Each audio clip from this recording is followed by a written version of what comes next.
Hello guys, ഇന്ന് ഞാൻ എല്ലാവരെയും കൊതിപ്പിക്കാൻ വേണ്ടി വന്നെടുക്കണേ. വിശന്നിട്ടിരിക്കണവരാണെങ്കിൽ നിങ്ങൾ സ്കിപ്പ് ചെയ്തോട്ടാ. അങ്ങനെ പറഞ്ഞു വെച്ചിട്ട് നിങ്ങൾ സ്കിപ്പ് ചെയ്യൊന്നും വേണ്ട. മനസ്സ് വെച്ച് ആർക്കും ഉണ്ടാക്കാൻ പറ്റും ഈ പെരി അൽഫാം. അതിന് വേണ്ടിയിട്ട് ആദ്യം തന്നെ ഇഞ്ചി വെളുത്തുള്ളിയൊക്കെ ഒന്ന് പേസ്റ്റ് ചെയ്ത് വെക്കുക.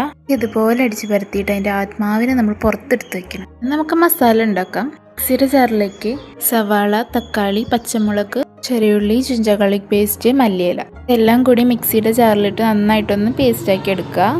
ഈ മിക്സിയിലേക്ക് കാശ്മീരി മുളക് പൊടി, മഞ്ഞൾപ്പൊടി, ഗരം മസാല, കുരുമുളക് പൊടി, തൈര്, ഈ ഉപ്പ് കുറച്ച് നേരത്തെ തന്നെ ഇടണേ, മറവി. എന്നിട്ട് നമുക്ക് ഈ ചിക്കനെല്ലാം മസാലയിൽ നന്നായി തേച്ച് പിടിപ്പിക്കുക. ഈ മസാലയെല്ലാം ചിക്കനിൽ നന്നായി തേച്ച് പിടിപ്പിക്കുക. എയർ ഫ്രയർ ഉണ്ടെങ്കിൽ അതിൽ ചെയ്യുക. ഇവിടെ അതില്ലാത്തതുകൊണ്ട് ഞാൻ ഗ്രില്ലിലാണ് ചെയ്യുന്നത്.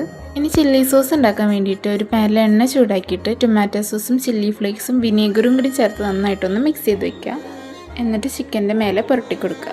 സംഭവം ഇവിടെ സെറ്റായിട്ടുണ്ട്. അപ്പോൾ എല്ലാവരും ഒന്ന് ട്രൈ ചെയ്ത് നോക്കുക. അടിപൊളിയാണ്.